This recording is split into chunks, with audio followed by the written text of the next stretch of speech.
morning, everyone. Welcome to Coffee with the Pastor. I'm Pastor John Woodin, and this is a ministry of Hollywood Faith Christian Center in Hollywood, Florida. We welcome you this morning. We're going to start today in Galatians chapter 5. I love the book of Galatians. Paul writes Galatians, and if you read it, he is admonishing a church that he has established in Galatia, which is a mixed community. A lot of Romans are there and just a few Jews, but he's getting their attention. In fact, at one point in chapter 3, he says, "O foolish Galatians, who has bewitched you?" In other words, who has convinced you that, what we told you wasn't true? You're mixed up, you're messed up, and you need to get back on case. And in Galatians 5, it says it's for freedom that Christ has set us free. Stand firm then, and do not let yourselves be burdened again by the yoke of slavery. Mark my words, I, Paul, he emphasizes that's an emphasis point. I tell you that if you let yourselves be circumcised, Christ will be of no value to you at all. Now, this is an argument that was going on amongst the Jewish believers and the Gentile believers, that the Gentiles needed to be circumcised. And Paul says, well, if salvation didn't work for the Jews, why should we make people become Jews, which didn't work, and skip right over to the Jesus part?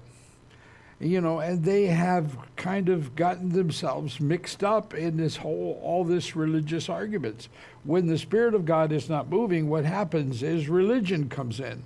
And now everybody likes rules and regulations and to measure people, and condemnation comes into the equations.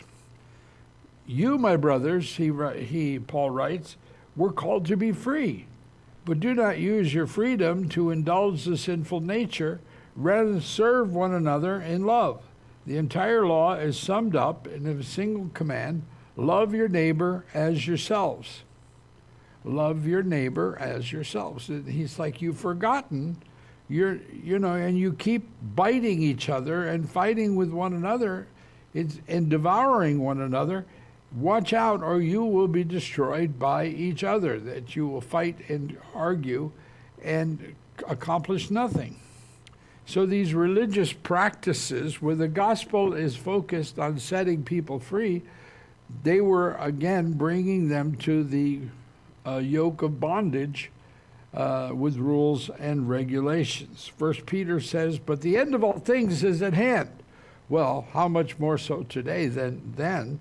Therefore be serious and watchful in your prayers, and above all things have fervent love, passionate love for one another, for love will cover a multitude of sins. That's First Peter. First John says, if someone says, I love God, and hates his brother, he is a liar.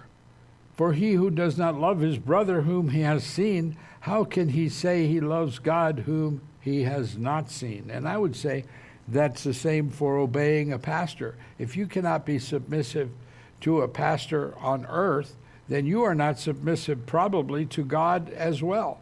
Because here's a person that you can see, I don't follow what he says. I'm obedient to God. You're probably obedient to neither.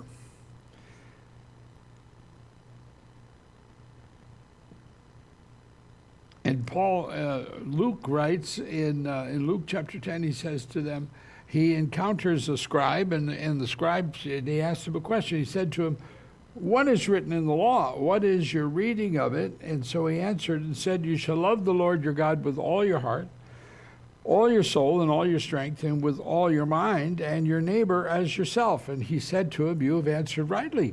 Do this and you will live. But, he wasn't satisfied. He wanted a pat on the back, an attaboy. And he said, but he, wanting to justify himself, said to Jesus, but who is my neighbor?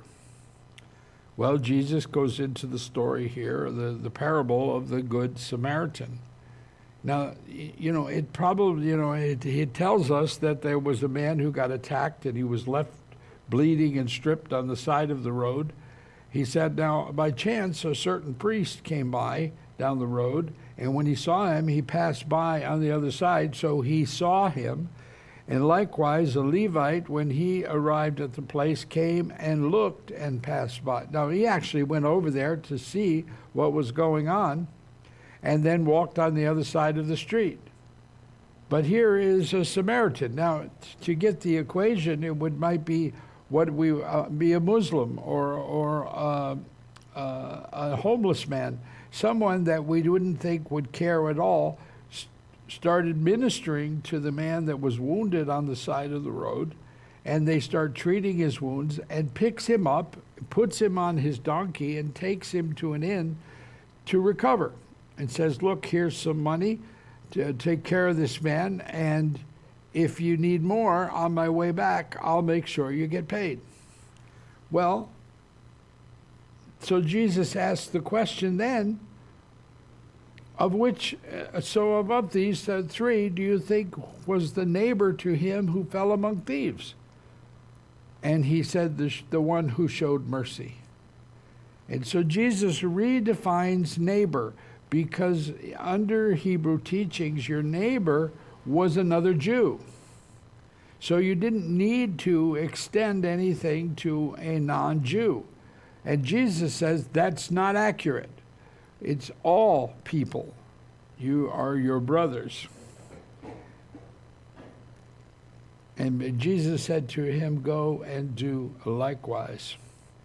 In Matthew 25, Jesus further defines brother, because when the Son of Man comes in his glory and all the holy angels with him, he will sit on the throne of his glory. All the nations will be gathered before him, and he will separate his sheep from the goats. Now, that was something that a shepherd would normally do. Your goats could eat in rockier terrain with coarser grass, so you put the goats over on that side, and you put the sheep down in good pasture because they couldn't navigate up around the rocks. And then he says, he's speaking to the sheep. He said, the king will say to those on his right hand, come, you blessed of the Lord, inherit the kingdom prepared for you from the foundation of the world. For I was hungry, and you gave me food. I was thirsty, and you gave me drink. I was stranger, and you took me in. I was naked, and you clothed me. And the question becomes, now, when you put something on your right hand, that's the hand of blessing. The left hand is you do things that are not a blessing. So the right hand is the people of blessing. And he says, you did these things to me. And they said, Lord, when did we see you hungry? When did we see you naked? Where were you in prison? We didn't see any of that. And he said, what you did to the least of these, my brethren, my brothers, you did them to me. And if you didn't do it, then you didn't do it to me. Wow. So Jesus further defines brother as anyone who needed help. And I think that as we try to reach the lost and broken in this world, I think that we need to remember to be kind to all, to have a kind word, to have a grace-filled word, to be merciful, even to those, whether we know that they're Christians or not. It doesn't matter, because as a good friend of mine used to say, these are pre-believers. Well, these are people that will come to Christ one day, and we want to be on the side of sowing seeds into their life, that they would say, that person was really nice, that person helped me, and they didn't need to, let me hear about their Jesus. And that's what we need.